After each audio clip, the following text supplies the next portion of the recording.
Okay, magandang hapon po muli. Pwede na tayo magsimula.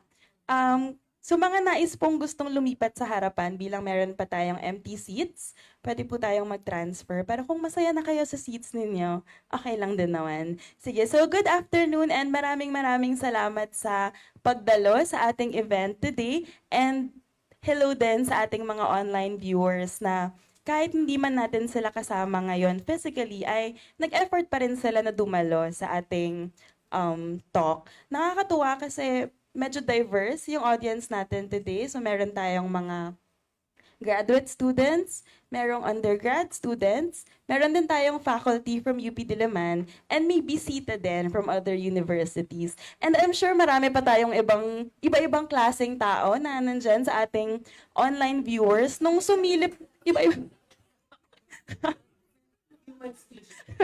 tao naman, iba-ibang klaseng, iba't ibang uri ng tao sa ating online viewers. Hello! Uri ng tao. Tapos nung sumilip ako kanina, parang nasa 25,000 na yata yung viewers natin. Oo, tapos nandun din daw si Kim Namjoon. Okay, so, sige, seryoso na. Okay, babalik na ako sa serious mode. So, nabanggit ko na yung reminders kanina. Yung isa na lang siguro na gusto kong ipaalala sa atin is yung daloy ng programa. So, sa simula, magto-talk si Ma'am Sam, and then towards the end, magkakaroon po tayo ng question and answer forum kung saan magkakaroon kayo ng opportunity to share kung meron man kayong mga katanungan, palaisipan, or meron kayong mensahe kay Ma'am Sam tungkol sa kanyang naging lecture. So kung meron man kayong maisip habang nagle-lecture siya, paki-note na lang po and then let us know habang Q&A session natin. Ako nga po pala si Gwyneth Mendez, isang teaching associate from the department and yung magiging tagapagpadaloy ninyo today. For the online viewers, same din po na kung meron kayong mga comments, feel free to leave them and then babasahin na lang po ng ating live streamer na si Sir Julian. Okay, sige. Introduce na po natin yung event natin today. Welcome po sa panglimang Asuncion Miteria, Austria or AMA Professional Chair Lecture na pinamagatang The Single Filipina, Blazing Trails and Redefining What It Means to Be a Filipino Woman. Ito po ay hango sa doctoral dissertation ni Dr. Samantha Erika Mendez at inorganize ng UP Diliman Department of Psychology sa pamumuna of course ng Banyuhay Collective. Sige, salamat sa palakpak. And a little bit of background lang din siguro kung ano nga ba yung AMA kasi baka mamaya nandito tayo tapos hindi natin sure bakit nga ba may AMA lecture series. So, ang Professorial Chair ay ipinangalan kay Dr. Asuncion Miteria, Austria, na nagtapos sa programang BA Psychology sa UP Diliman Department of Psychology. Nagtapos siya ng kanyang masterado sa Columbia University, New York, at ng doktorado, Clinical Psychology, sa Northwestern University, Illinois. Nagsilbi siya bilang propesor at tagapagpangulo ng Department of Psychology ng Cardinal Stritch University, Wisconsin, at pangulo rin ng iba't ibang division ng American Psychological Association. Naging aktibo siyang founding member ng University of the Philippines Alumni Association of Wisconsin or UPAAW na itinatag ng kanyang asawa na si Roger M. Austria. Ang UPAAW ang naglaan ng pondo upang maitatag ang Asuncion Miteria Austria Professorial Chair. Ito rin pong lecture series na to ay parte ng ating selebrasyon ng ika-50th anniversary ng Psikolohiyang Pilipino. So syempre ito ay isa sa mga pagpapatunay ng ating continuous efforts towards indigenization and decolonizing psychology. At syempre hindi ko na patatagalin pa, alam ko ang inaabangan niyo naman today ay hindi ako. Syempre ang ating speaker na si Dr. Samantha Erika Mendez. So our speaker for today is an up-and-coming educator, researcher, and psychologist. So all in one, Dr. Samantha Erika Mendez holds a PhD in developmental psychology and a minor in clinical psychology from UP Diliman and a master's in special education from Cebu Normal University. A cum laude graduate of UP Cebu, she has taught at respected institutions including Ateneo de Manila, Miriam College, and St. Teresa's College, Cebu. Currently an associate professor at the UP Diliman Department of Psychology and the editor-in-chief of the Philippine Social Sciences Review, Dr. Mendez is also a licensed teacher and a registered psychologist.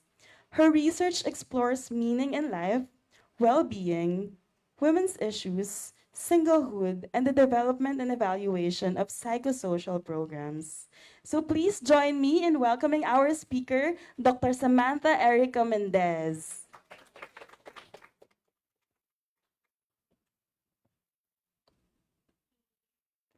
Good afternoon. Thank you, Gwen, for that introduction to the lecture, to me, and also to, um, yeah, the event today, which is the AMA lecture. So, magandang hapon, everyone, and to the ones watching in Facebook as well. So yon. So, if I may, allow me to start this session by reading the last stanza of a poem. Kasi ako ay um, yon, frustrated poet. Anyway, then be not coy, but use your time, and while you may, go marry. For having lost but once your prime, you may forever tarry. So, does it sound familiar? Does it ring a bell? No. Maybe you're more familiar with its first line, gather ye rosebuds while ye may. Kasi, ginamit siya sa one of the movies in the past that might be considered classic na, naka-age ko halos, The Dead Poets Society.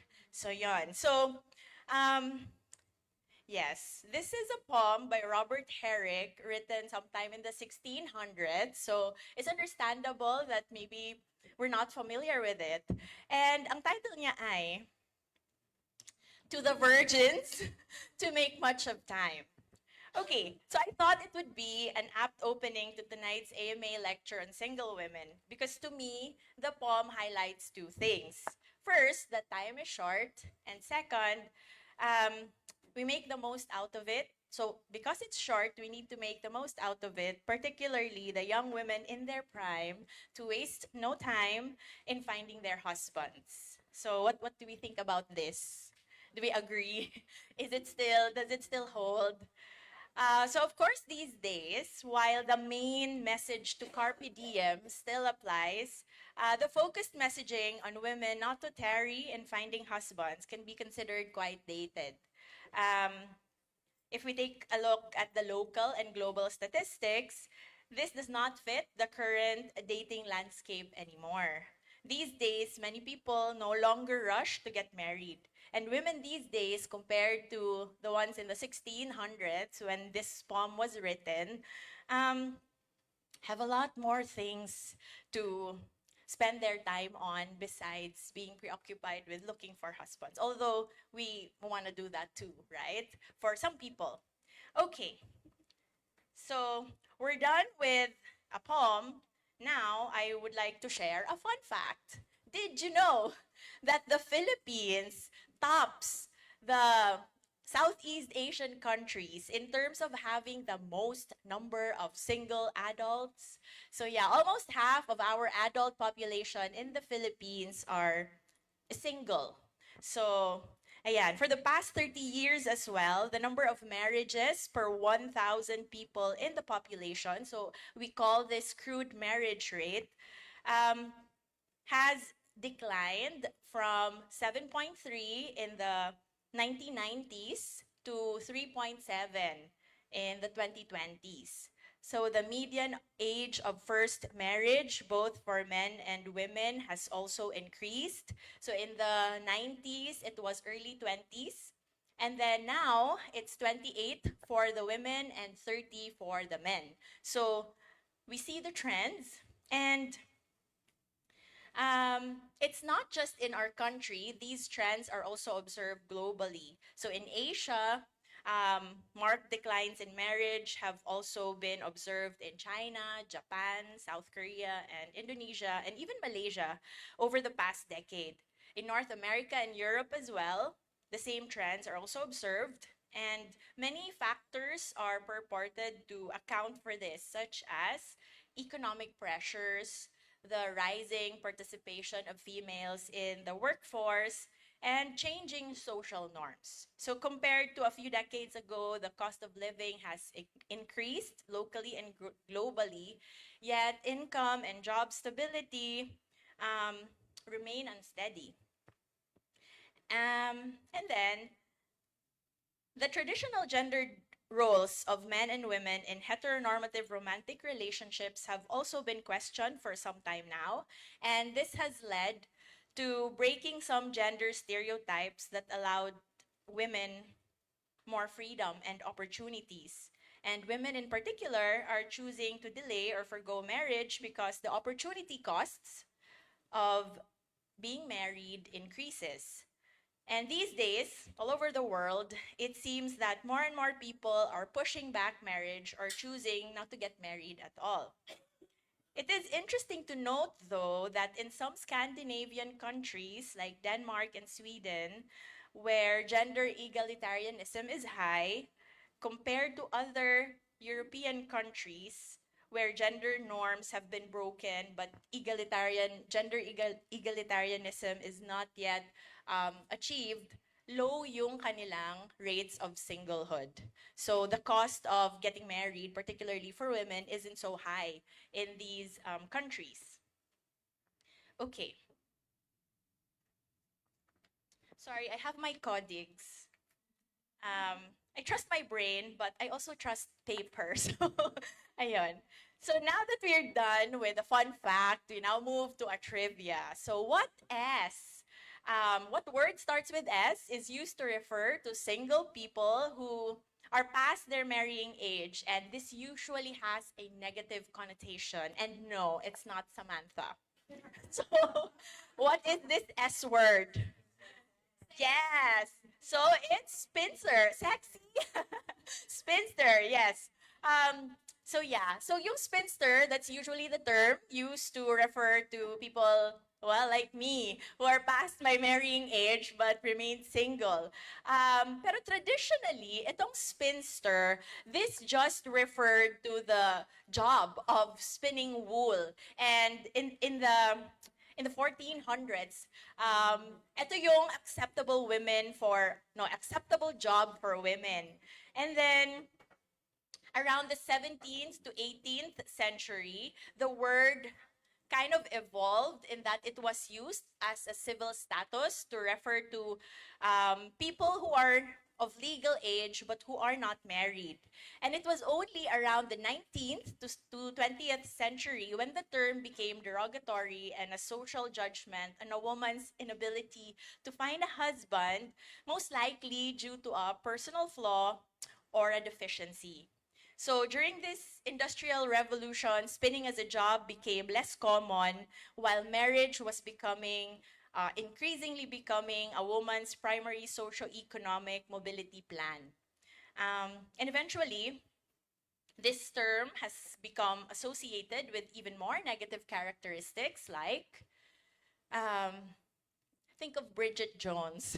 So, ano ba, unattractive, undesirable, lonely, sad, grumpy, sexually repressed, or sexually promiscuous, both unacceptable. So there are different versions also of this word across different countries, but the same negative connotation is being carried by this term. So in our country, we have the matandang dalaga. It is our local term for the old maid, and it also carries with it the same negative connotations as its English and German, French, Spanish counterpart. Tapos, meron ding parang euphemism or like a nicer version of matandang dalaga, which is single blessedness, and hindi siya ganun ka-gendered. Yeah. And I think this can be rooted in our predominantly Catholic background. In fact, I believe our current ideology of marriage and family may have been rooted during the Spanish colonial times when Christianity was brought into the Philippines, along with the idea that women need to be pure, chaste, and obedient to their husbands, to their fathers, and to religious authorities. So it was likely during this time that marriage became the privileged life goal of Filipino women. as this is also the acceptable avenue or context for having children, which is considered or which are considered gifts from God. So, ayan. Um,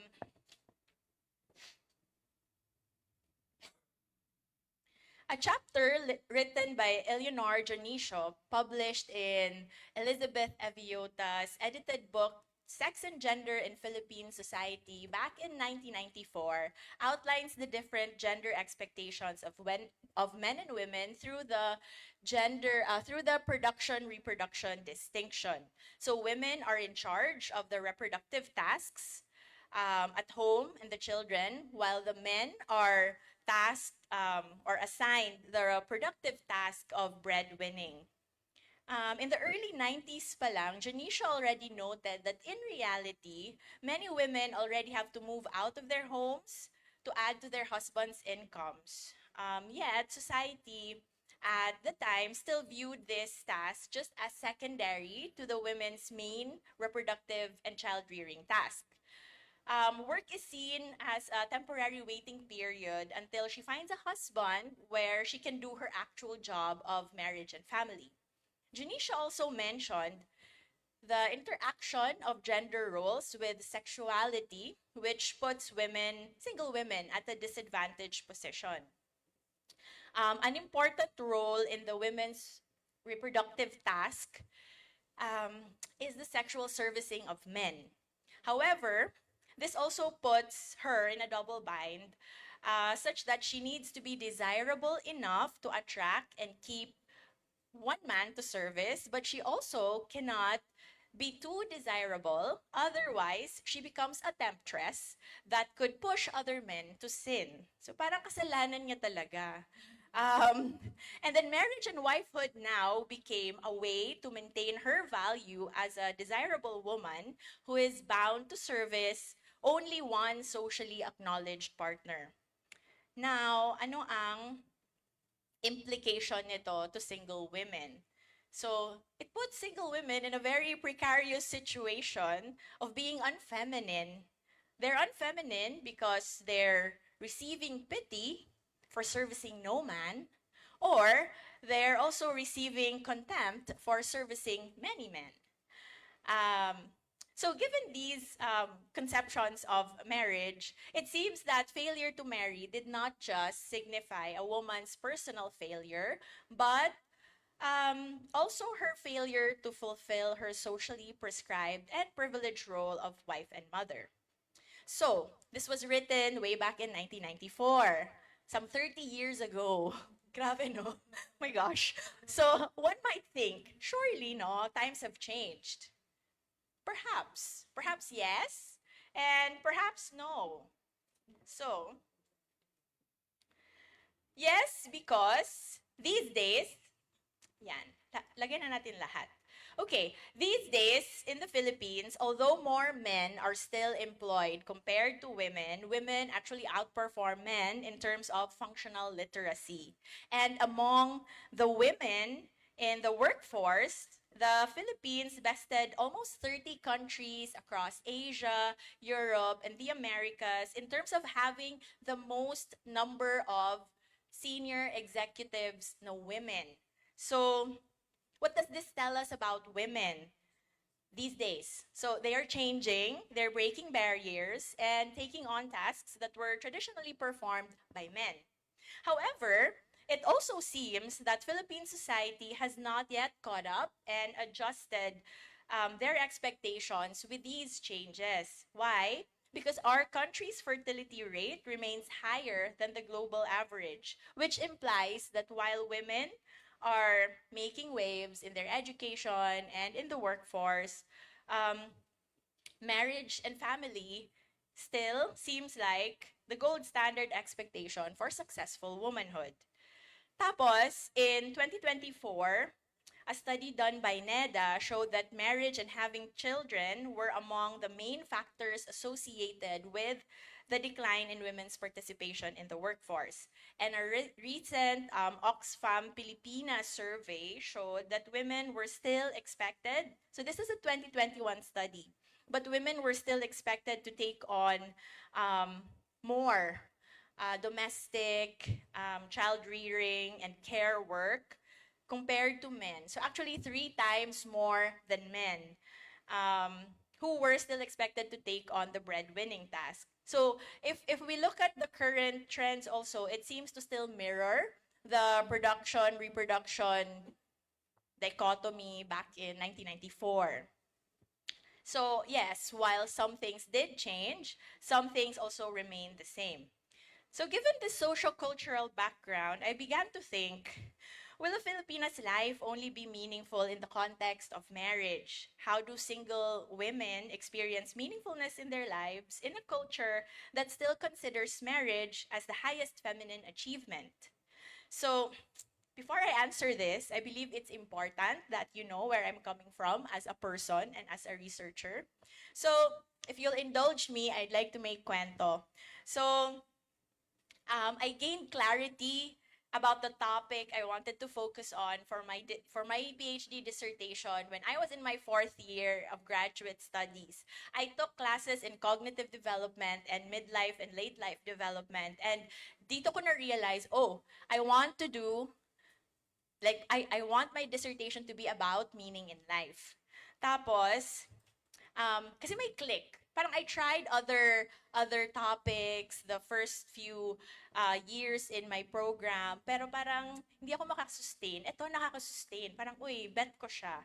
And then, um, I spent the next year on my, so yeah, uh, yeah. So I spent the practicum and I prepared for my comps. And when I succeeded in overcoming these 2 academic milestones, I also turned 29.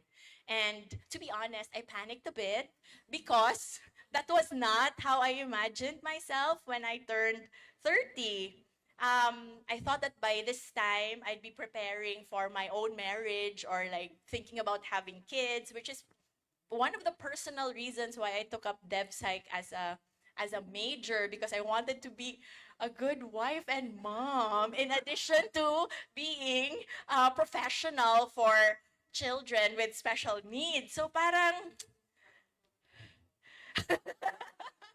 so no, it's not in the program learning outcome. So yun. So for full disclosure, my research interest was really initially born out of my own personal inquiry. Like, will my life make sense? Or will my life be meaningful? Especially because I'm not becoming a wife, and I was raised to become a wife to a lawyer or a doctor, not the person becoming the doctor. So parang, ano to? So, yeah, so it came from that. The personal inquiry came from that, and I needed to be mindful of this kasi, syempre, if I'm doing research, we also want to do it in a scientific, rigorous way. So, I am very aware of where my personal bias and yeah was coming from. Tapos, yes, so there are pros and cons to being an insider in your own research project. This is also my first time to do a qualitative research because I was part of the old curriculum. We did not have Psych 204.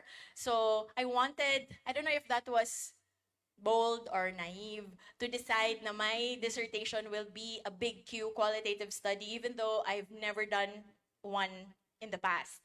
But I wanted to make sure that meron ako experience before I graduate. So yun. So being an insider to your research had pros and cons. There were times when I had to distance myself from the work because I was getting emotional. So nahurt ako on behalf of the participants na binabasa ko while doing the literature review. So that was necessary. And also making sure that I'm not assuming that I fully understand everything my participants meant when they talk about similar experiences. And also keeping an open and humble mind that they will bring up certain experiences which are different. So, ayun. So, in terms of process, it was both a personal and academic journey, this dissertation. That was far from linear and simple. But I made it through all that, still single, but not alone. I was always with my village, and I'm very grateful for that. So, ayun. So, these were the personal and professional circumstances that I found myself in when I worked on my dissertation. between 2018 and 2020.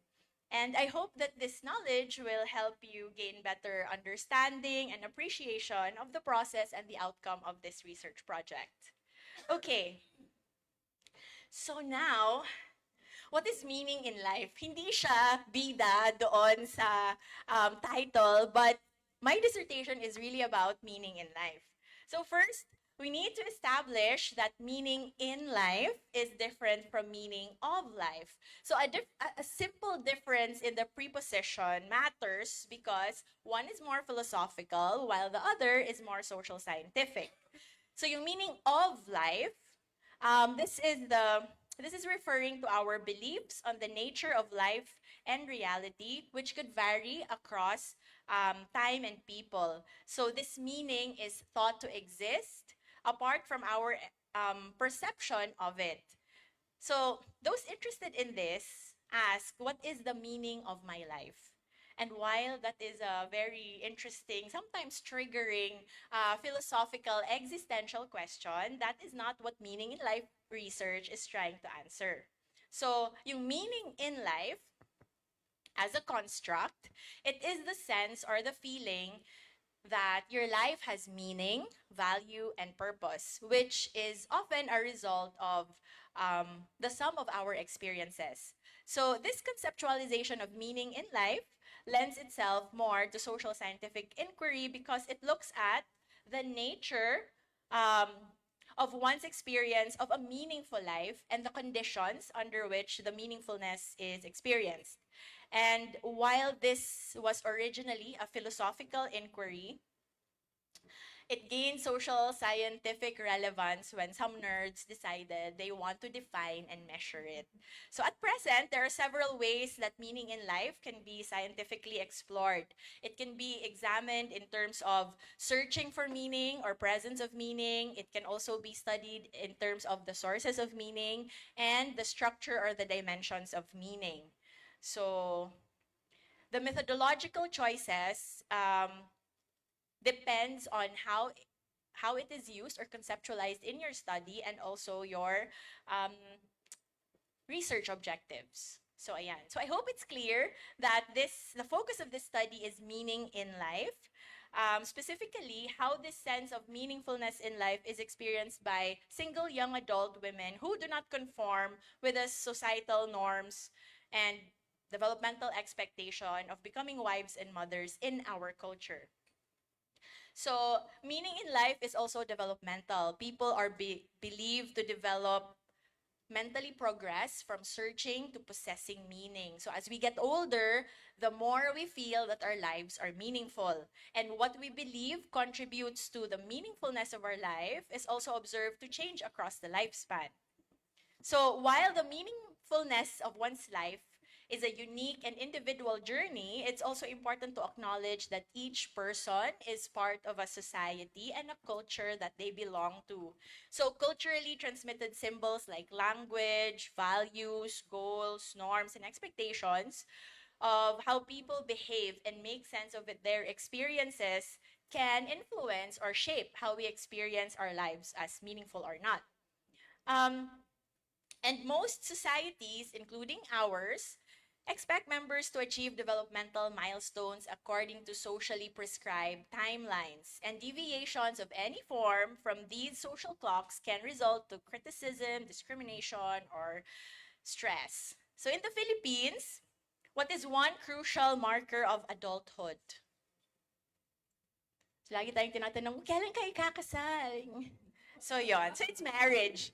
And so if we don't get married, paano na? Ayan.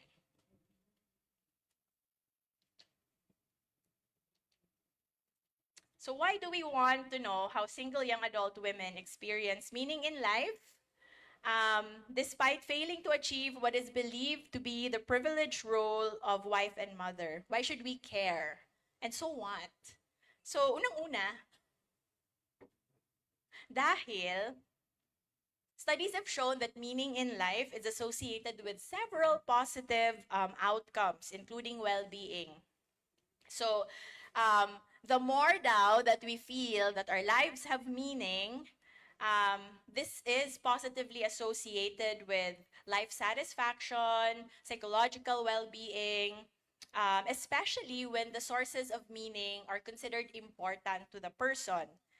Um, it is also negatively linked with anxiety, depression, suicidal thoughts, loneliness, depressive symptoms, stress, and risky behaviors like smoking and drinking. And it's also seen to buffer against stress. So, given these important outcomes, the result of this study could inform us on how individuals can craft meaningful lives themselves, despite living what may be considered as non normative lives, and what society can do to support this subset of its members. And because I'm from the field of psychology, the results can also be used by my colleagues who are practicing, especially if they're working with single women, to help them craft a life trajectory that is meaningful and fulfilling despite not necessarily fitting the mold that society has set up for us.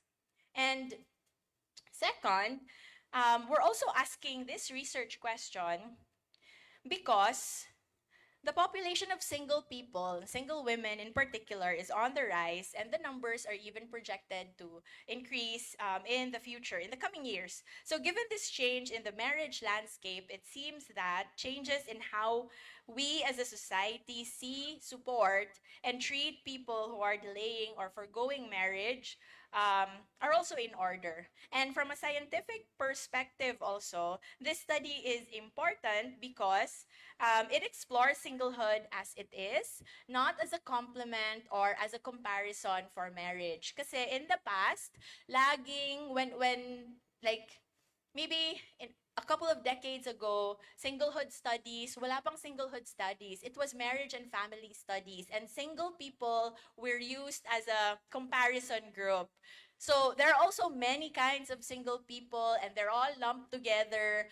And parang typically in the past, studies on singlehood were from a pathological or problematic perspective.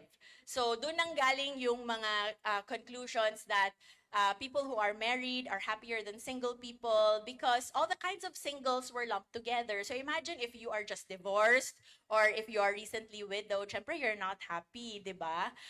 So yun yung kinumpare with married people. So the discipline, the scientific discipline acknowledge that doing this might lead to parang negative and harming consequences, especially if we get conclusions like this na hindi siya ganun ka, let's say, fair or accurate talaga. So now, the move is to study singlehood as it is and to also recognize that singlehood, there's diversity and complexity in the experiences of single people. So it would be good to study them separately. So yun, those who are always single or never married, those who are single again because of divorce or death of a spouse, or those who are single because of their vocation. So there are many kinds of single people. So, ayun. So for my project, that's why I focused on single women because I acknowledge that women versus men versus non-binary genders will have a different experience, and I'm interested in knowing about these experiences, but I also wanted to graduate, so single women. So ayan, and I also envision this project to be developmental, not only because I'm a developmental psychologist, but the literature also showed that meaning in life and singlehood is experienced differently across the lifespan. So dapat may young adult, mid-adult, and late adult. But yun nga, I also wanted to graduate. So for this project, and the results that I'll be sharing with you tonight will be on young adult single women. I've already asked single women who are in their midlife, 40s and 50s, through the PhD IA back in 2022. So interesting din yon. And then, I just found out this morning that I have a grant to continue the elderly. So yay! So magkakaroon so complete na ang lifespan. That means more work, but it's okay. So ayan. So for this evening, yun nga, ang i-share ko ay yung sa, ano, young adult. So, iba yung kwento ng young adult. May iba din yung mga midlifers. So, ayan. So, what was done to answer this research question? So, again,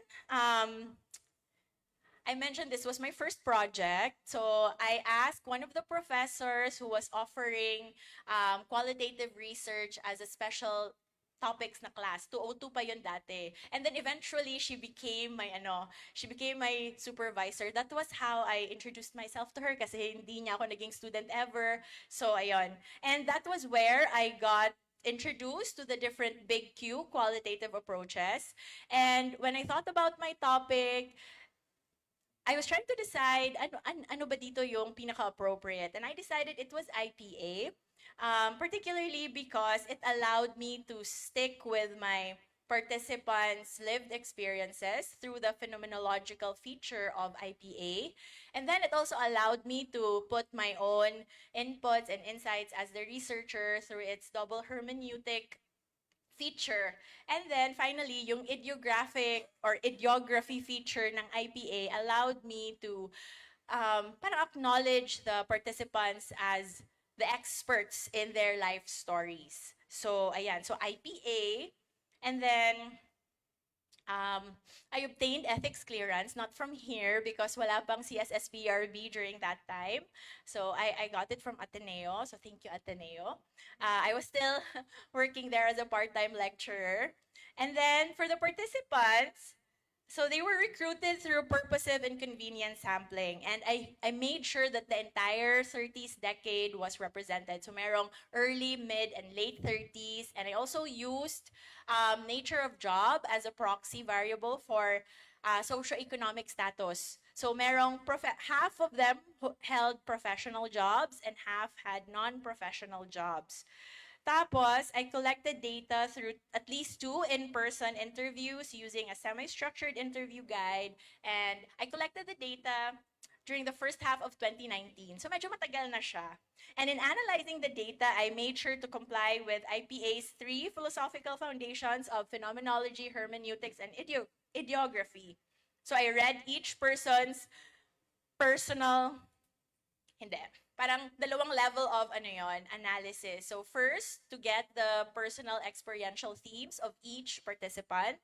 And then after that, putting them side by side each other to get the group experiential themes ng buong participants or lang lahat ng participants. So tonight, you will be seeing the group experiential themes because we also want to go home and enjoy our Friday.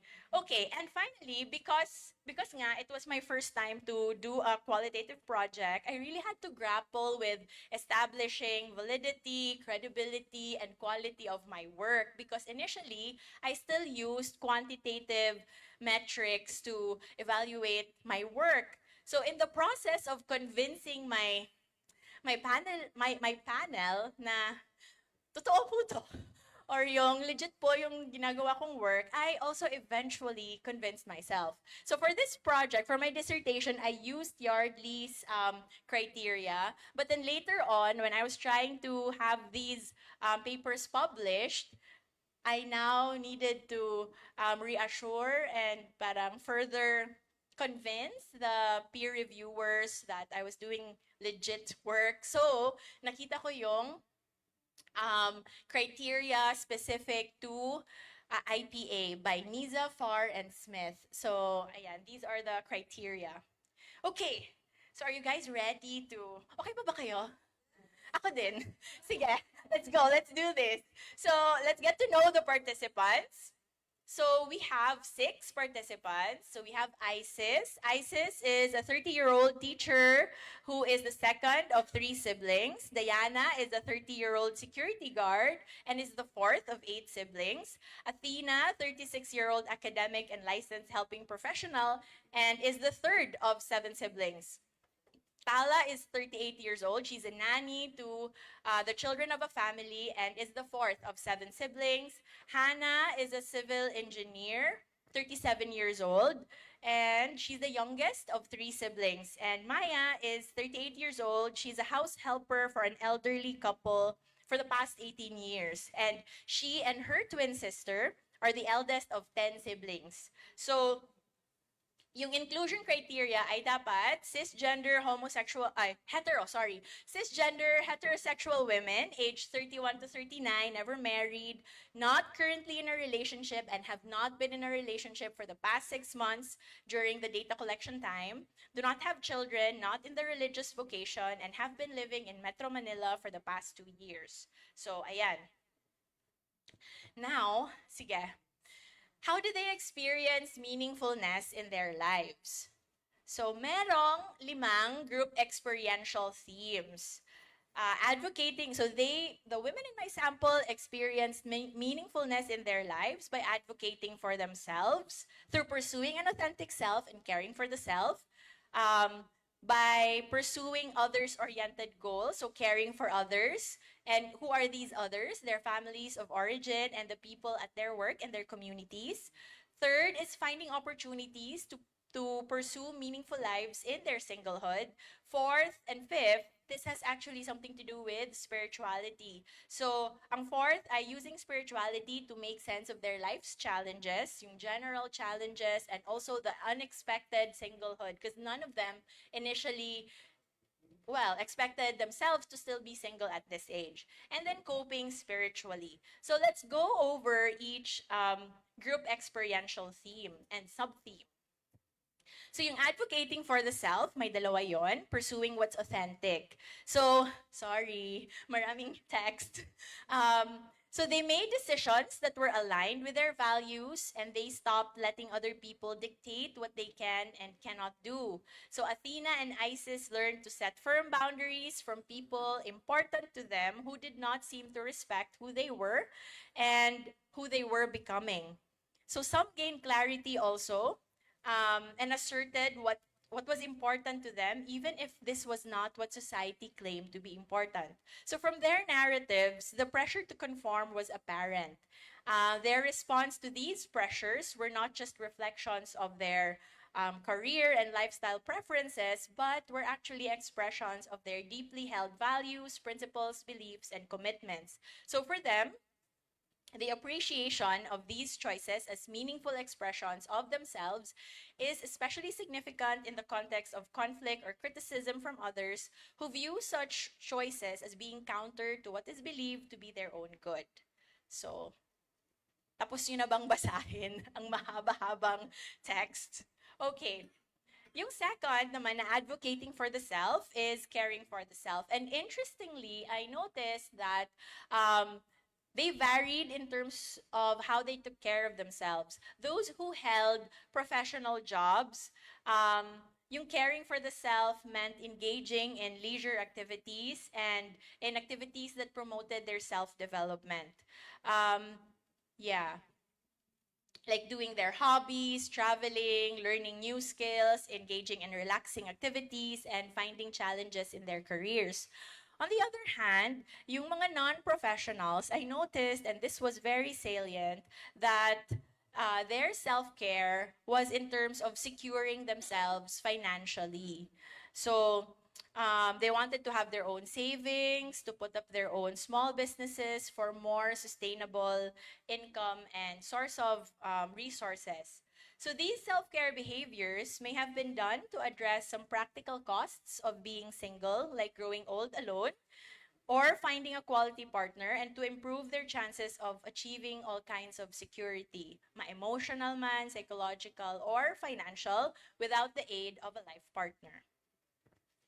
So are you done reading? Yeah, we good? Okay.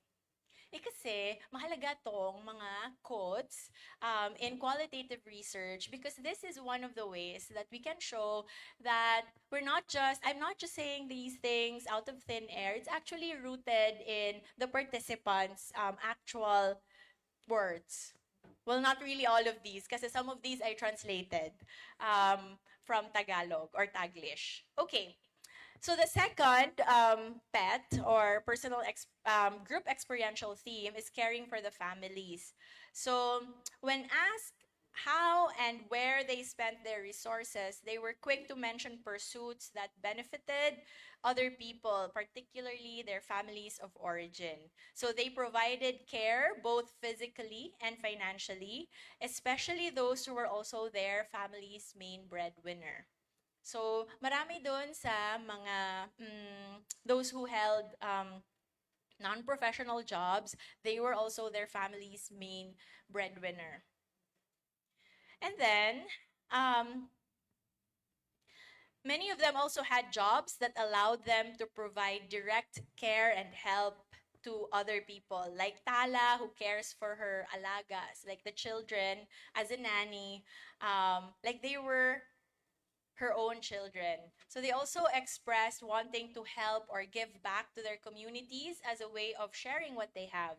So caring for the self seemed to contribute to their meaning in life by being a source of motivation, purpose, satisfaction, and social support, challenging the typical stereotype na single people are lonely and selfish. So the data shows na parang hindi.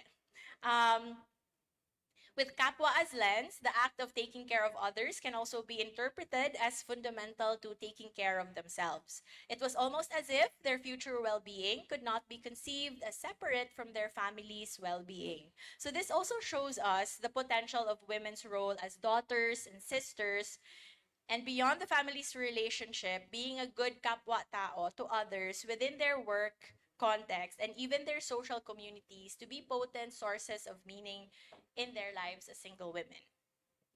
Okay, yung third, I initially thought that it was disadvantageous to remain single in a marriage pushing society. However, instead of limiting these women's opportunities, singlehood appears to give them the space, the resources, and the opportunities to pursue things that brought meaning in their lives. So, in their singlehood, they found opportunities to care for themselves and other people, and the privileges and the freedom that came with being single allowed Tala, Diana, and Maya to continue being their family's breadwinner. Okay, so singlehood naman gave Athena the energy to engage in pursuits outside developing a romantic relationship. It gave Hannah the space to work on her spiritual life, strengthen her faith and identity as a Christian. It also gave Isis the opportunity to work on improving herself.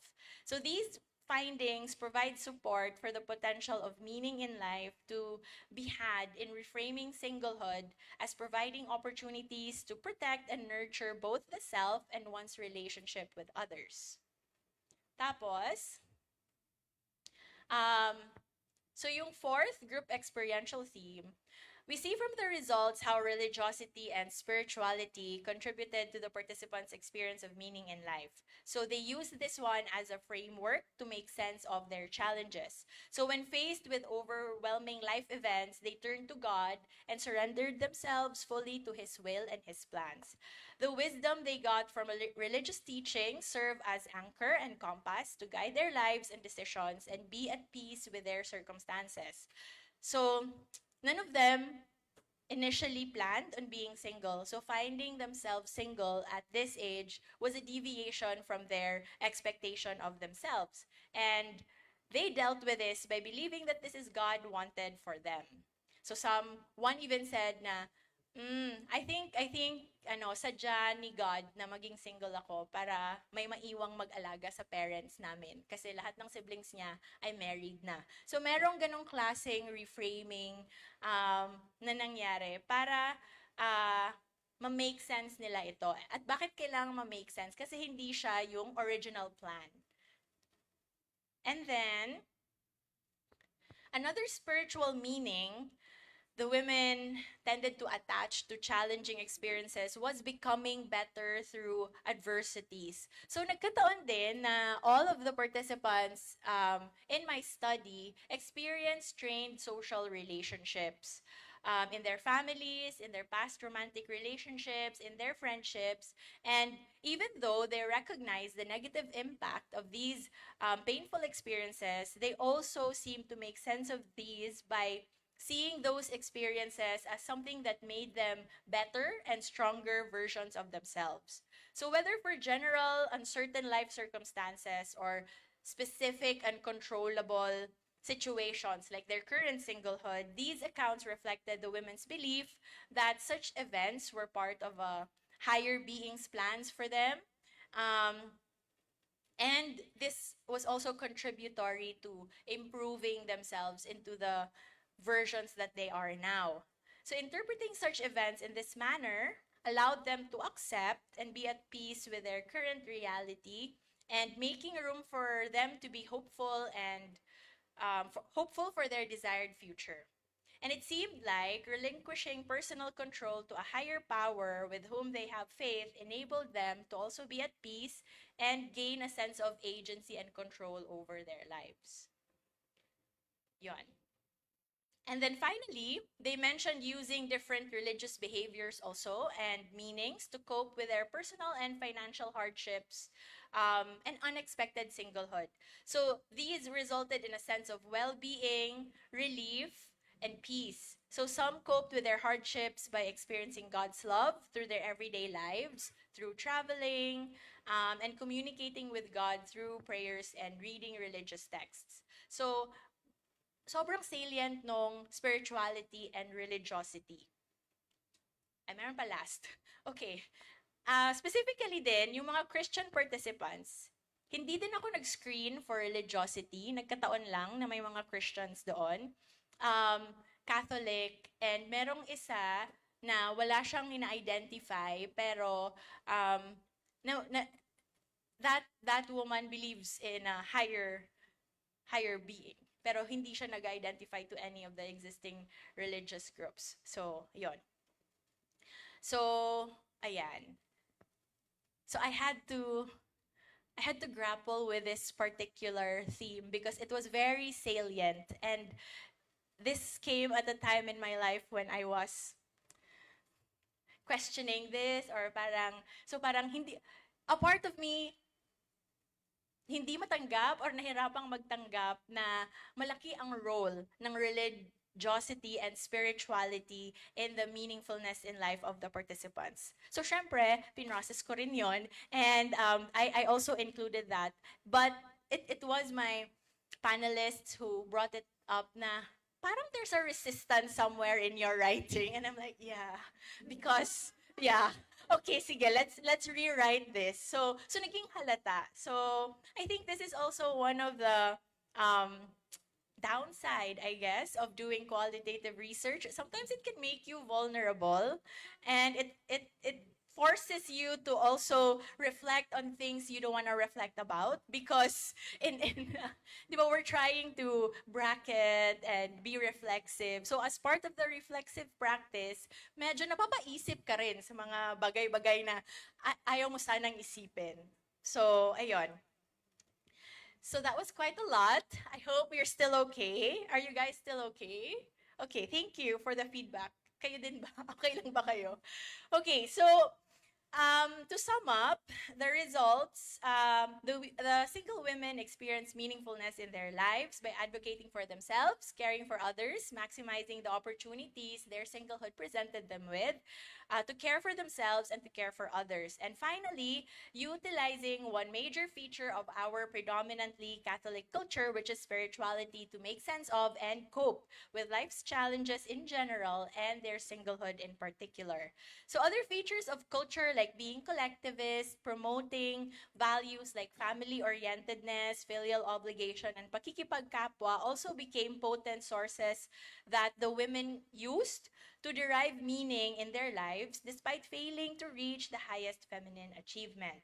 So, now you might be wondering, so bakit ang dami mong sinabi, pero ang sinabi naman ng title mo ay so yun. So how do these results help redefine what it means to be a woman for these single women? How do the results contribute to single women's trailblazing and redefining of what it means to be a woman? Okay pa rin ako, promise. Oo, mukha lang hindi. So the women in my sample derived meaning by enacting roles beyond or outside the socially prescribed and valued roles of wife and mother. And instead of being limited by this failure to assume those esteemed roles expected of their developmental stage, the respondents seem to value and draw meanings and positive self concept from other social roles that they were already playing, such as being daughters, being faithful believers, sisters, and carers of others in their different fields of work, allowing them to extend their care not just to themselves, but also to their kapwa. And in the context of this lecture, redefining what it means to be a woman means expanding the typical definition of successful womanhood as being able to play the role of wife and mother. So I advocate for acknowledging and valuing the many other roles women play in society, and for these roles to be given as much value and importance as women's roles as wives and mothers. So, how do we show that we acknowledge and value these other roles of the women? This means we also recognize the trailblazing that single women do, especially for the future generations, to not feel as much the pressures of the previous and the present generation of single women, because they've already paved the way, they have set the example, they have lived the alternative life pathways or developmental trajectories for girls to choose from. They have shown that it is possible to create your own metrics of successful adulthood and of successful womanhood. And in no way am I trying to devalue marriage and family um, and becoming wives and mothers, because these remain important develop milestones and social roles. Pero what I'm advocating for is the expansion of our narrow definition of, what a successful woman is and what a successful adult is. And for these women to feel valued in their singlehood, whether this is by choice or by circumstance, not just by themselves, but by an inclusive society that genuinely sees and um, values their important contributions to our society as daughters, sisters, aunties, friends, mentors, bosses, employees, in short, as a mabuting kapwa-tao sa kanilang kapwa, which may be different, slightly different from wife and mother, but definitely not less. So, ayun. So perhaps instead of raising and telling our girls to be not coy and use your time, and while you may go marry, we can remind them instead to gather your rosebuds while you may, old time is still a flying. So this is a gentle reminder to use their time, their platform, their talents, opportunities, and gifts that they have today to craft lives that have purpose, coherence, and value regardless of their civil status.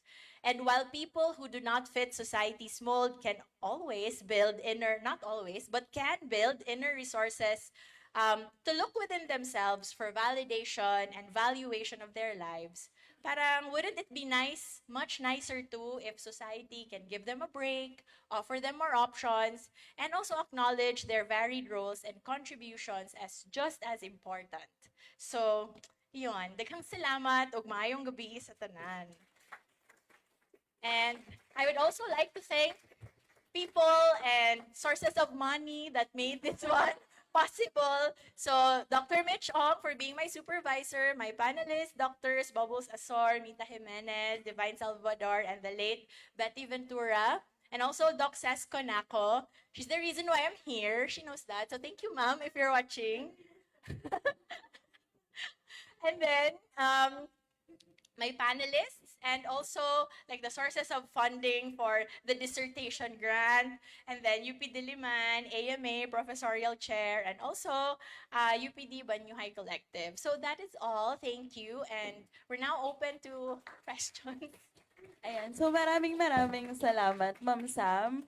feeling ko na naging sobrang importante na nagkaroon tayo ng space to discuss this kind of topic. Particularly for me, nakarelate din ako as a young adult approaching that kailangan na magpakasal age. Parang recently, madalas rin ako maka-encounter na parang, tipong hindi ko sila nakakausap at all, tapos nalapitan ako, kailan kayo kakasal? Hindi ba pwedeng ang tanongin mo, kailan ako matatapos sa masters ko? Mas yun yung gusto kong malaman. But anyway, actually, hindi rin ko pala gustong malaman. Never mind, I take it back. But anyway, so we are now opening the floor sa mga katanungan ninyo or mga thoughts. Kung naka-resonate ba kayo dun sa shinare ni Ma'am Sam or meron ba kayong violent reactions? May tumawa. Sige, pati po yung ating online audience, kung may gusto po kayong mga ibahagi, pwede na po ninyong i-share. Sige. Or baka kailangan pa muna natin ng moment na namnamin. Hindi na pala. Hindi na kailangan ni Sir Ton. Yes po. Naya ako to start kasi hindi naman ako single woman. Pero I don't want to take too much space. Pero sa meron lang akong 2 questions. Yung isa, na-curious lang ako dun sa na-curious ako paano pinag-uusapan sa Tagalog or Filipino yung meaning in life. Like, ano yung mga words na ginagamit nila to talk up? And also, relatedly, kung sa Cebu, pag nag-interview ka ng mga taga Cebu, paano mo siya Yes. paano niyo pag-uusapan yung meaning in life na hindi siya English? Hindi siya English. Kasi tanong namin, ano ba yung sabihin ng katuturan sa buhay? Na mahalaga yung buhay ko, na may saysay. So I was just curious about that. And then, pwede dumiretso na ako dun sa second question. Sige. Yung second question ko I was just very curious. Tinanong ko muna kay Danny, I wanted to make sure kung hindi pervy tong question ko. But, kasi you were talking about redefining what it means to be a woman. And then, ewan ko kung ako lang, pero parang like even the images chosen, very, very feminine pa din. Tas parang hindi sila nag-asawa, pero nasa caregiving pa rin yung meaning. So actually, and this is not, siguro na-influensya lang ako ng Sex and the City, no? Kasi alam mo yan ang aking stereotype of a single woman growing up in New York, eh. I was just wondering whether sex or sexuality came into the conversation. And relatedly, whether you're interested to also talk about singlehood naman among non-straight women. Because I was wondering, baka lang, hindi naman to about the parang Madonna, Madonna whore, na parang, pag redefining woman, kailangan parang, di ba, sexy, ganyan. Pero sabihin lang, I was just wondering whether there was kind of like any mention about sex, but we're guessing nga wala, kasi parang religious sila, so I guess, dinasal na lang nila yung mga init na naramdaman nila. So, anyway, sorry. Anyway, so yun lang yung aking dalawang, okay, Pervina. So yun lang yung aking dalawang question. Thank you so much for that question, for the 2 questions. Yes, I conducted this particular study in Tagalog because Taglish kasi sa Metro Manila lang yung mga participants. But for the middle-aged women, meron ding Bisaya English. Kasi ano na siya, any Philippine city. So meron din ako mga nakuha from the Visayas na region. So tinanong ko siya, kapararakan ng buhay yung Tagalog. And it's so deep, we don't even use it. So parang makabuluhang buhay. So tingin mo ba makabuluhang buhay mo? And then I also asked them in terms of the specific features of a meaningful life. Yung if they see their life as valuable, may sense ba, tsaka ano nga ba yung isa? May purpose. So may bili. So Bisaya ata yung bili. Bisaya ata yung bili. So yon. So yun din yung ginawa ko sa Filipino sa mga Bisaya na participants. So I also translated the interview guide and did a pilot with a Bisaya speaking woman also. So yun siya. Pero yun nga, it's interesting because one mentor actually asked me, is that a Filipino concept nga yung meaning in life in the first place? Or isn't that like a, not, like, parang, kasi parang, iisipin mo pa ba yan? Kung naghanap ka ng makakain mo sa pang-araw-araw na buhay mo? Parang ganon. So, um, hindi pa rin ako super duper sure. Kaya isa siyang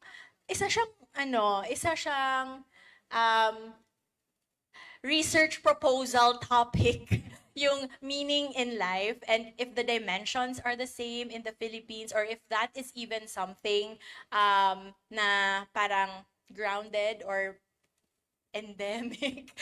Parang ano ba siya dito? Parang sa atin ba talaga siya or hinango siya? Or kung meron tayong local na ano doon, version doon. Tapos, yung second question, yun, lumabas din siya sa aking reflexivity na hindi ko siya naisip while I was doing the dissertation. Hindi din siya lumabas. Pero lumabas siya when I was doing the PhDIA with the middle-aged women, unprompted. So, medyo nagulat lang din ako doon because I was not prepared. Kasi hindi ko siya naisip.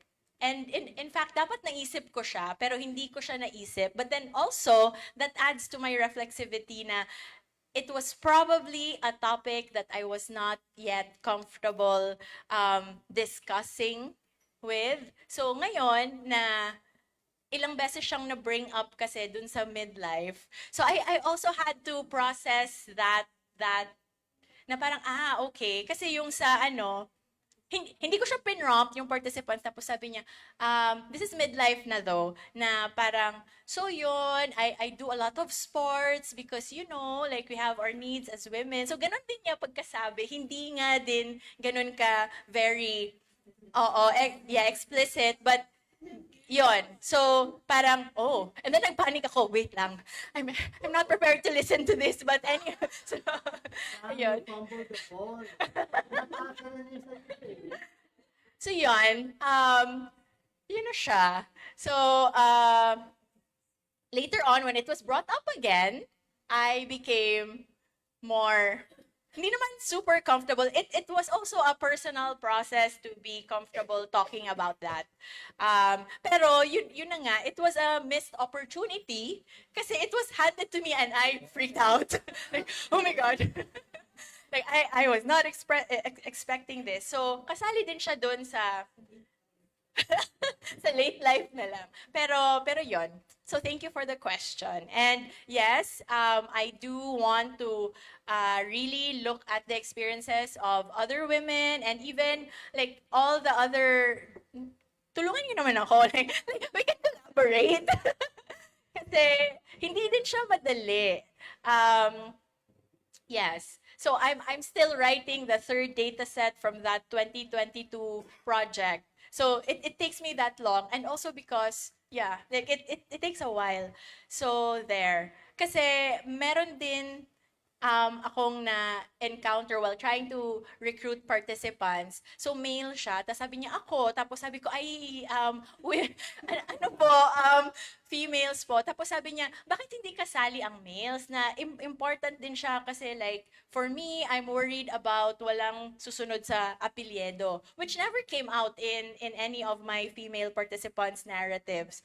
Pero parang that in itself tells me na merong ibang mga important things din sa other genders na hindi nga nakaka-capture. But because we want to also make sure that we will not gloss over these individual unique experiences, kaya isa-isa lang muna. Mahaba-haba pa naman ang lifetime ko. So, yon. So, thank you. Any other questions?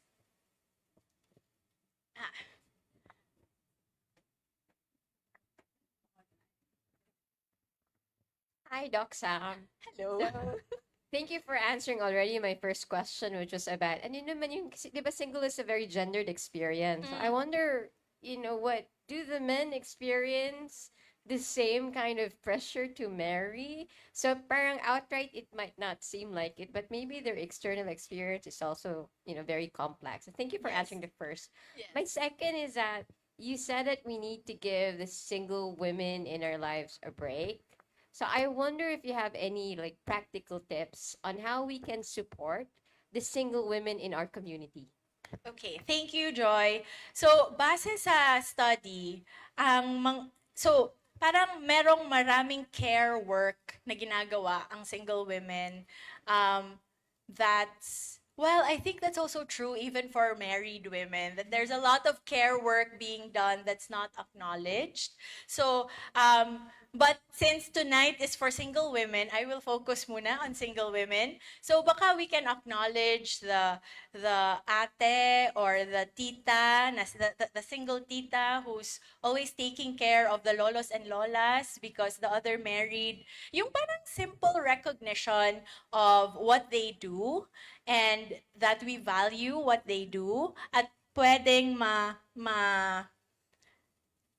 mapilay yung everyday family living kung wala yung contribution nila. Like especially in caring for the elderly or providing additional support doon sa families na yung mga siblings who have families. So based on my data, it's usually the single tita na nagbibigay ng extra pambaon sa mga nibblings, and they take a lot of pride in caring for their nibblings. Lumabas na siya mostly sa midlife, pero yung early adulthood, nagsa-start na din doon na caring for the family, making sure that their parents are okay. So, yon. That's one. Another would be to ask them about their lives, because many of these women lead interesting lives, and when you ask only, oh, kailan ka ikakasal? Or may jowa ka na ba? Parang nagiging focus na sa kung ano ang wala sila. 'Di ba? Ay, oo, meron pala akong na-miss doon sa aking script. I use always single women instead of never married. And I have been asked this one many times in journals, like from the reviewers. It's confusing if you use always single kasi is that no boyfriend since birth? Or no, not married lang. But why don't you use not married or never married? Because that's also my advocacy, that I want to define the women for what they are and not for what they're not or what they don't have. So always single women instead of never married women, kasi nandun pa rin yung expectation that they have to get married. So, yon. So anyway, ano nga ba yung so yeah. So yes, sorry. But yeah, parang they lead interesting lives, and we need to also see them for what they are and not just what's missing in their lives. Maybe you could also ask them, kailan ka gagraduate? That might be an interesting question. So which one do we prefer? When do we get married or when do we graduate? But anyway, so yon, parang those are two things I can think of right now. Okay, so Yes. narinig niyo po, sabi ni Ma'am Sam, sorry, sabi niya kanina, tonight is for single Filipino women only. So yung mga hindi po single Filipino women, pati na kayong umalis. Okay, joke lang, sige. So may tanong po si Ma'am Charm. Yung sa akin ay parang hindi ko alam kung na-miss ko kung mix ba yung participant mo, but meron kang binanggit kanina na many of them hindi nila in-expect na they will be single at that point in their life. So yung pinag-iisipan ko kasi ay kasi parang nilatag mo rin kanina na tumataas yung data on pagiging single. Kasi di ba may mga conversation ngayon na pinili nila na na maging single. So ako naman, dahil ako to, isisingit ko talaga yung social structures na yung karanasan natin ngayon tsaka yung konteksto natin ngayon, parang ang hirap magkaroon ng pamilya. At yung iba, pinipili nila dahil kasi magugunaw na yung mundo, climate change, ganyan. Tapos ang hirap magpakain ng pamilya, ganyan. So parang choice talaga nila. And yung inisip ko kung magbabago ba yung mga narratives ng meaning in life kasi may choice sila on pagiging single. So yun lang. Mas another research project no. Pero but yeah, yun yung iniisip ko, parang ito kasi parang tama Yes. no, hindi nila in-expect. Oo. Yes, thank you, Charm. Actually, yes, kasi may different kinds of always like my different kinds of single din. Parang there's involuntary, voluntary, and then there's also yung, I forget the term, stable. Ano yung opposite ng stable? At yung parang changing, parang is this temporary or stable? So parang voluntary, stable, voluntary, temporary, parang something like that. Very valid yung question mo. And in fact, merong research din, yung kay Bella De Paulo na research, that focuses on those who are considered single at heart. So these are the people who are served best, single. So sila yung mga, they really thrive as single people. So I do think that their narratives could be different if they were voluntarily single, yung mga considered na single at heart, as opposed to single because of the circumstance, and then eventually you came to accept it and come to terms with it. So, yun. Isa din siyang, ano, recommendation of one of the reviewers of a recent paper na parang, oh, yes. Pero yon, isang layer siya for inclusion criteria in the future. Yun. Thank you. Okay na muna yung natin. Kasi medyo related dun sa convention ni Okay. So from online na. So may nag-comment na.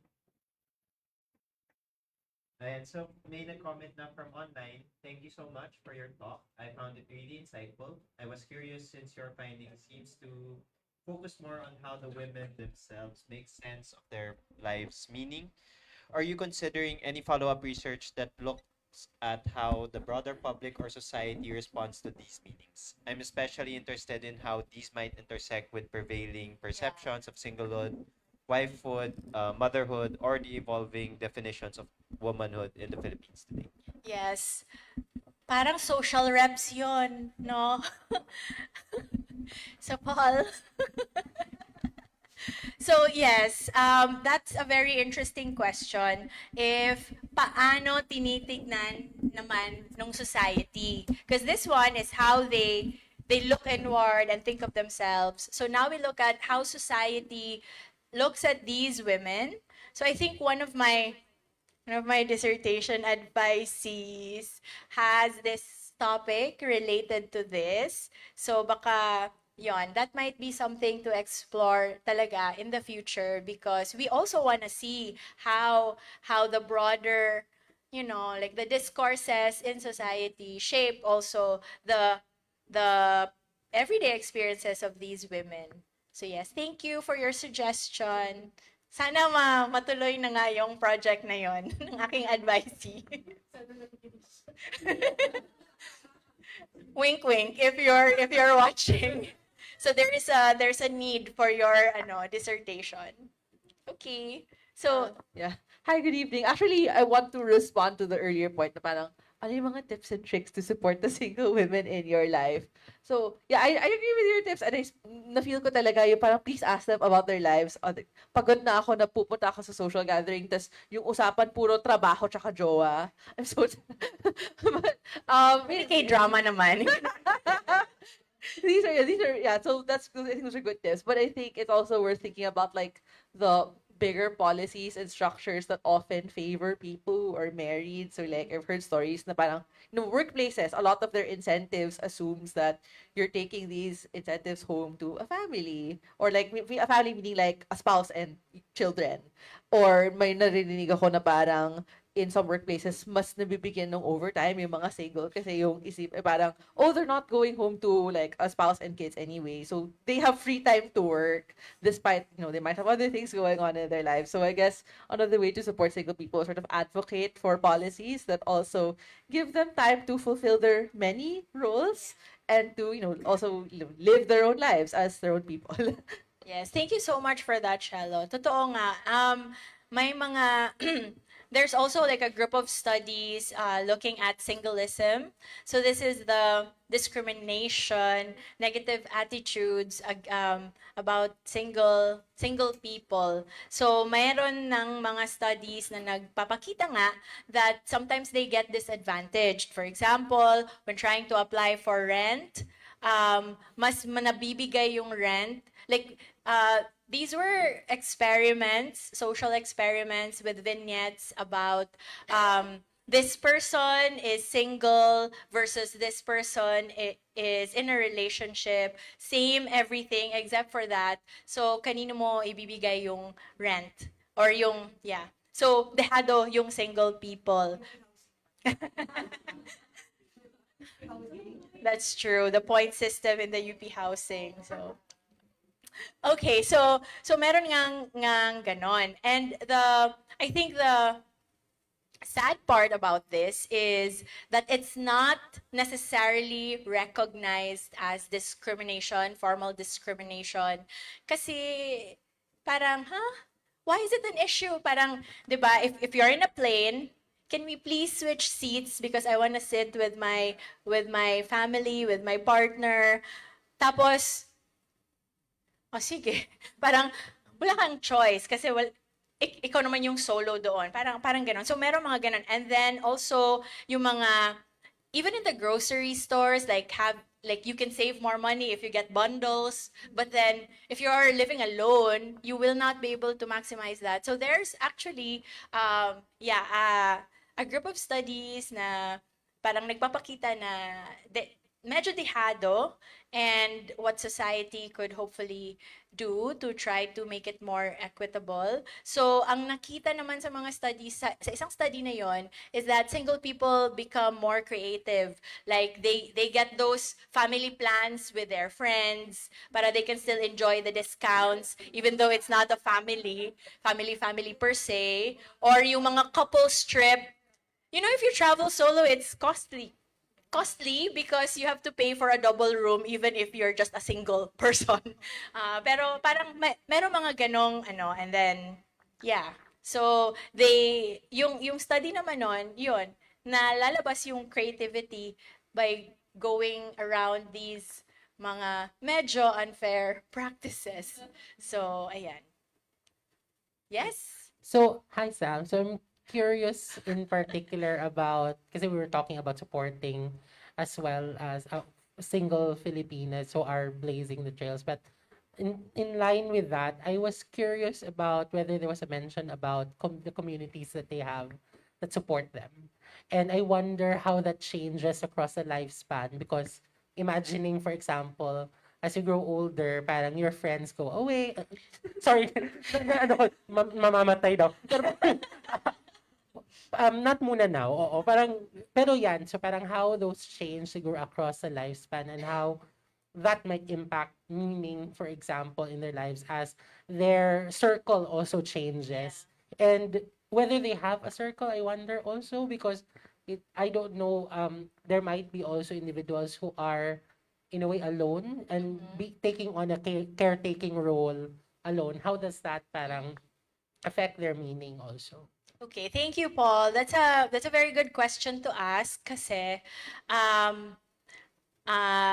tama na we need to look at like how they will probably grow old, like especially sa getting old. That's why I'm so excited to do the third leg of this project. Pero yung mga middle-aged, yung kanilang kinakapitan based on my data, is still the family. So, mas nasa-strengthen yung ano, parang realization that, oh, like my family is very important kasi they're all I have when something, like, 'di ba? If they're going to grow old without their own families, they have their families of origin. So, for the middle-aged women, they kind of invested on taking care of their nibblings, the nephews and nieces, so ganon. And then they also mentioned going out with friends, like having their own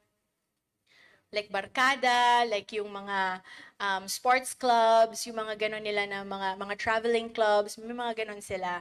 I think for the young adults, meron ding ganon na parang going back to your family, serving your family, and strengthening relationships with your family because they're going to be the ones who will be there for you later on. So I'm also very excited also to find out kung paano yung mga elderly. So And I think maybe those were the answers because we are in the Philippines and we value our families. So it might be interesting to also ask, what about those na hindi ganun ka-close with their families? I would guess they would be creating their own, like yung chosen families. So yeah, it's probably the chosen families and maybe also the communities. Kasi the literature also shows that it's actually single people who do more of these volunteer work, community work, etc., etc. Because the tendency, and I'm not saying all naman, pero the tendency when people get married is to become more insular because they're going to focus on building their own families. So they don't have that much extra time, energy, and resources to help out in the community. So when we think about it, malaking role nung mga single people sa pag-build ng community. So, paano nga ba sila masusuportahan? So, I think isa would be really the policy. Like, what policies do we have for single people when they get old? 'Di ba? So, ano yun? Parang paano yon?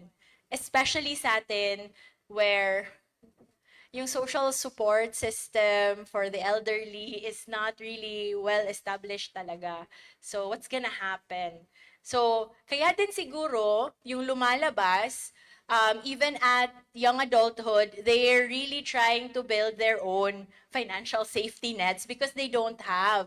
So, yung pag-emphasize ng having their own savings, putting up their own businesses, etc. para mas stable and long-term source of income. So, kaya siya lumalabas. Yun.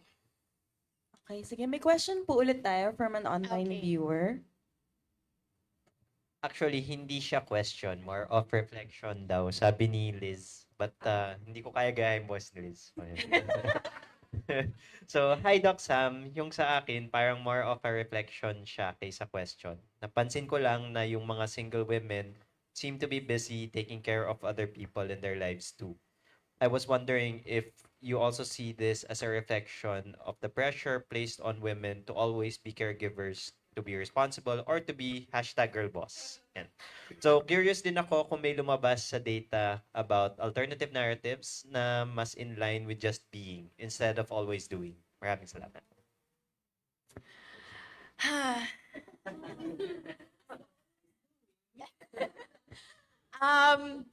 I think this was also brought up by Sir Ton earlier, di ba? Na parang carers pa rin, if not in your own family as the mother, you're still doing some care work to other people. So, I also feel a bit ambivalent about this kasi parang isa kasi siya sa naging potent source of meaning, yung being able to care. But on the other hand, bakit care? Yung parang, bakit kailangan mag-care? So, parang nandoon pa rin siguro yung messaging na we need to nurture, we need to care. Nandoon pa rin yung reproductive task, 'di ba? Nag-iba lang siya ng form. It's just taking on a different form. And so, yes. Pero I feel na ano, it's the nature of the sampling rin na kasi after all these are the people who cared enough to accept the invitation. 'Di ba? And therefore, kung gusto mo talagang mahanap yung mga tao na less yung care, you have to purposefully look for their stories. Yung mga taong mahirap imbitahin. 'Di ba? At paano maimbita Yun yun? nga, yun yung tanong. Paano mo makuha yung mga kwento ng mga single women who maybe are not that caring and what their stories are. So yun yung parang challenging siya. So kaya parang sa akin, hindi nakakagulat that your sample cares a lot about other people. Yeah. Yeah. That makes sense. Yeah. Because they're the ones who cared enough to participate in the study. Oo. So, Wala pang narrative. Wala ako so far. Wala akong counter narrative. Except maybe for the part where they realize it's important that they take care of themselves as well. Particularly, one participant, meron siyang ginamit na term na buhos bigay. So, every time she gets her sweldo, she would give it all to her family. And then she realized that was not a very good idea eventually kasi there's nothing left for herself na. And then if her family has additional needs, yun, magpa-pray na lang siya. Or parang mahirapan siyang makakuha ng additional. So, yun, she started watching mga YouTube videos on like mga coaches daw, mga financial coaches, like oh, I need to set aside a certain percentage of my income and not give it all or not spend it all.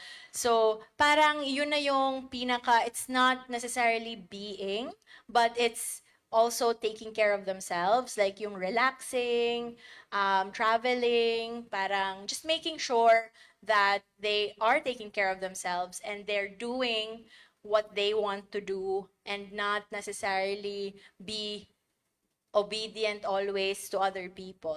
So, yun.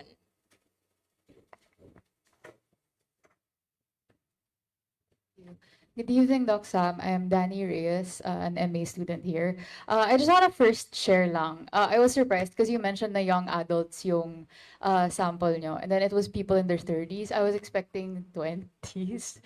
I was like, oh, it's different. And it was surprising to me nga na, ayun nga, it's mostly about care work talaga, which is what I feel is totally different from my personal experience. Baka kasi I'm in queer spaces a lot. And so like I see how women in their 20s actively challenge gender norms. So I'm particularly curious about how you mentioned that one of the themes that came out was advocating for the self, coming up with goals that gave their lives meaning. And so apart from care work and like, travel, business, what other activities gave your participants' lives meaning? Because, syempre, I understand that, from Studies, bakit hindi ka na lang, makipag-date or gumawa ng things dito sa bahay? So, that was one of the things that my young adult participants said. And, well, their spiritual lives were very important to them. So, parang yun yung medyo nahirapan din ako kasi like, it didn't resonate, like it's not me, but then it was them, and I need to be honest with my data na ito yung malakas sa data, even though like I don't necessarily, so yun yung sinasabi ko sa reflexivity na I really needed to keep an open mind sa mga similarities and differences in our experiences. So, yun. And then, what else? Yeah, I think for this one, that's it. And then yung having the freedom to choose how they are going to spend their time, resources. So that was always brought up also. Like, wala akong pagpapaalaman, and then not just in relation to the care work. Kasi lumabas din yun na maybe if I'm married, my husband will not allow me to give money to my parents anymore, parang something like that. Pero there was also like, I don't need to ask permission if I want to do something, if I want to buy something, wala na akong kailangang iisipin. And they can also choose to pursue their own goals without having to think of, wala kasi akong anak, so I don't need to think about, is this a good financial decision to do this or that, na mag-volunteer work ako, or mag-travel ako, or mag-do ako ng ganito, ganyan. So wala kang ganong klaseng consideration. So that also contributed to their engaging in meaningful activities. Yeah, and was there a second question? Okay. Sige, thank Meron you. pa po, yes. Hello po, ako po si Celestine, MA student. Ang tanong ko po, may nabanggit pa about their dating life? Like, either in the past, tapos kung ano po yung, kung halimbawa, tatanungin sila ngayon or makikipag-date sila ngayon, may interest pa ba sila? Or yung mga tao po ba by acceptance na ay, in the near future, parang wala namang mangyayari anytime soon. Like, single blessedness na siya for a long time. Oo. For the young adults na participants, they did experience mga, I think nakalimutan ko na lang if meron bang NBSB doon. Pero parang they had past experiences, dating experiences, and many of these were not good.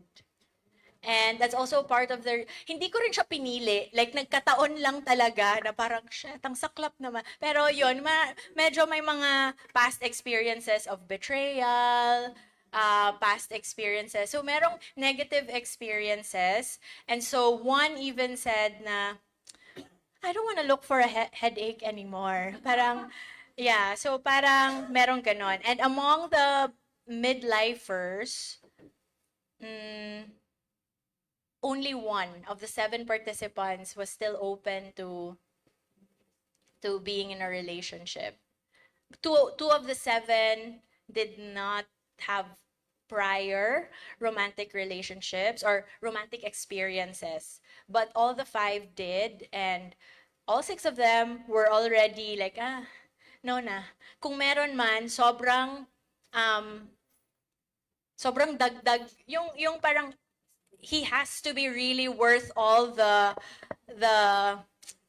changes that she has to go through to accommodate that person in her life. Kasi medyo okay na siya sa current situation. For the younger ones, they were more open. They were more open to dating again. Yes. Ay, meron pa. Okay. Hi po, Doc Sam. I'm Leah from Ateneo Psychology. Oh, hi. May question lang po ako since you did bring up the topic of age po with the demographic that you specifically interviewed for this study po.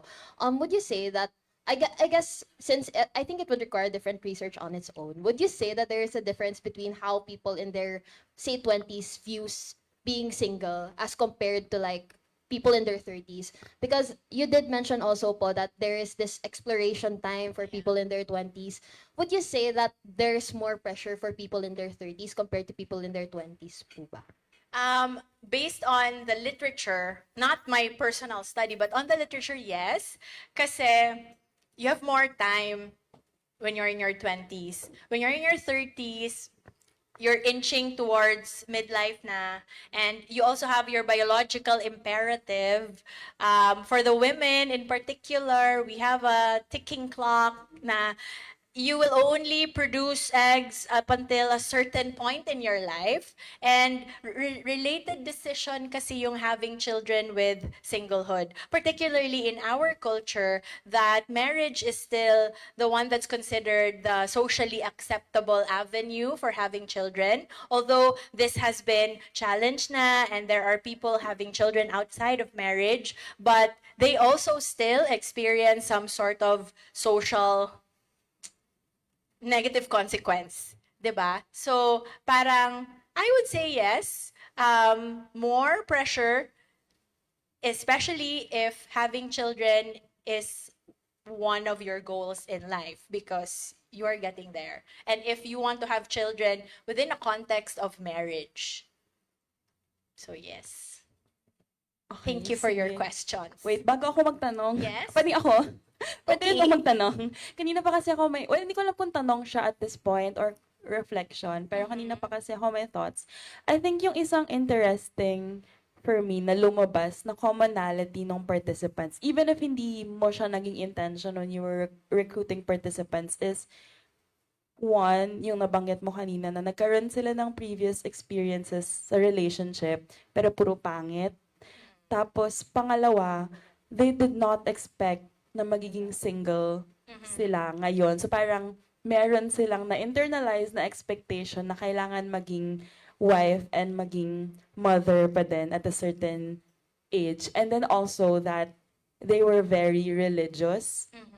So, alam naman natin na whether Catholicism or Christianism yan, ang image ng babae ay someone na mag-aaruga, mag-care for their kids. So parang it was very apparent sa nakuha mong set of participants na nagkaroon sila ng expectation na mag-alaga eventually.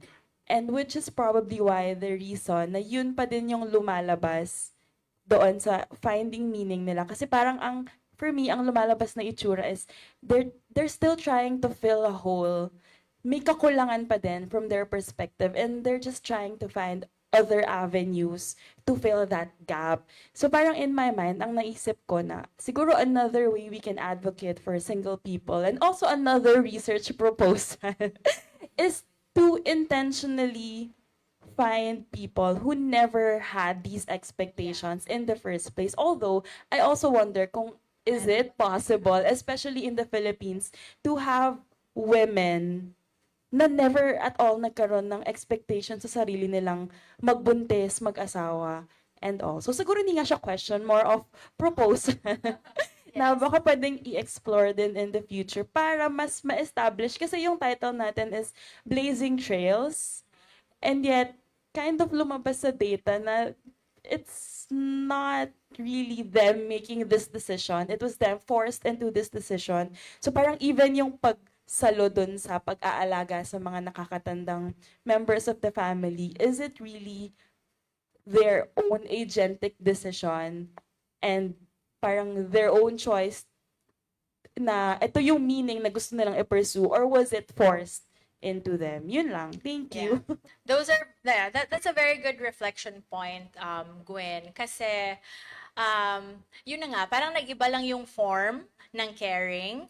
And also, I think it's very important na makahanap nga na to be intentional in looking for participants as part of your stratification doon sa inclusion criteria na at least mag-include ng voluntary singles, those who really want to be single, those who do not desire to have children, or if meron ba tayong mahanap na ganon, particularly in our culture, baka meron. Tapos, an interesting observation that I also found was yung pagbabalance ng mga babae sa pagsabing the singlehood is a choice versus the singlehood is because of the circumstance. Kasi it also has parang si Reynolds and I forget the other person, but there's two of them. Si Reynolds yung isa and someone else. Tapos, itong pag-negotiate ng identity mo. Kasi, if you say kasi that singlehood is your choice, then that kind of empowers you na, oh, this was my choice. Pero at the same time, because it's your choice, bakit hanggang ngayon, wala pa rin? Parang, wala pa rin, parang, parang, parang kumbaga parang wala pa rin, parang yung, wait lang, yung ambivalence between, teka lang, yung ambivalence between balancing choice and circumstance. Kasi if you say it's a choice, then that kind of gives you power na, okay, like I am in control of my life because I'm just choosing not to get married. On the other hand, if you position yourself as, I'm single because of the circumstance, parang less backlash from society because kasi more backlash pala yung choice kasi bakit ka mag-choose to be single na hindi naman yan yung dapat or yung expected from you, etc. So, merong ganon. Parang people who say they're single by choice, they're also kind of perceived more negatively than those singles who say, I'm single because of the circumstance. Pero if you're also single because of the circumstance, that kind of also puts you in a less powerful position, pero mas more socially accepted ka.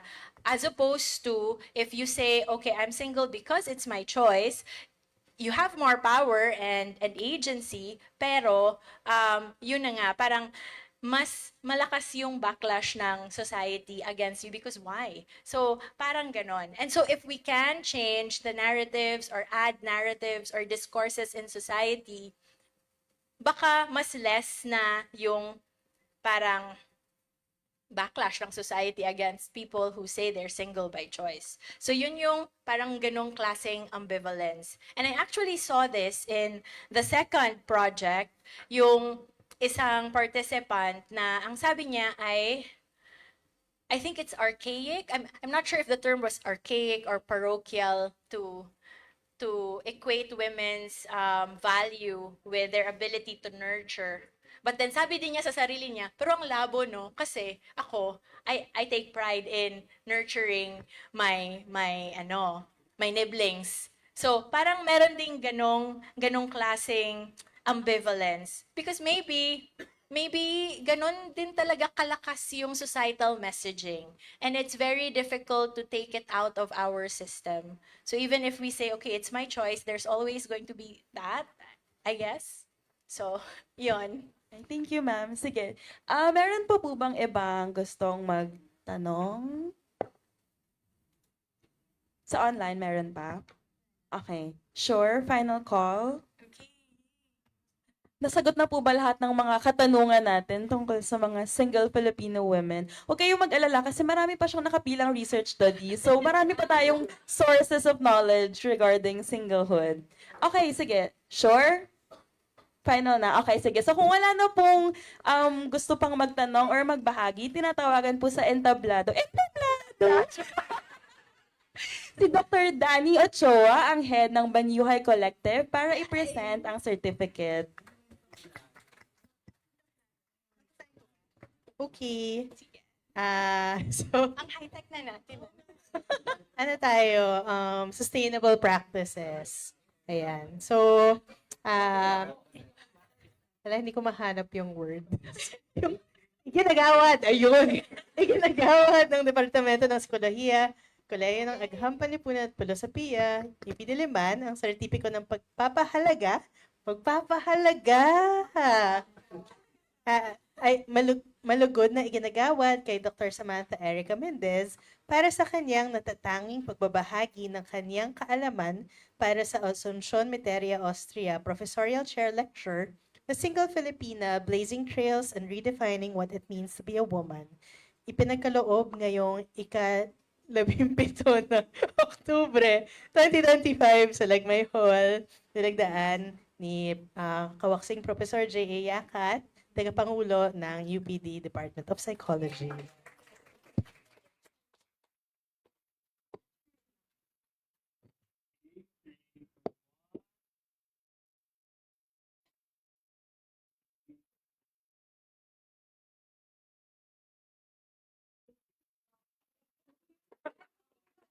Thank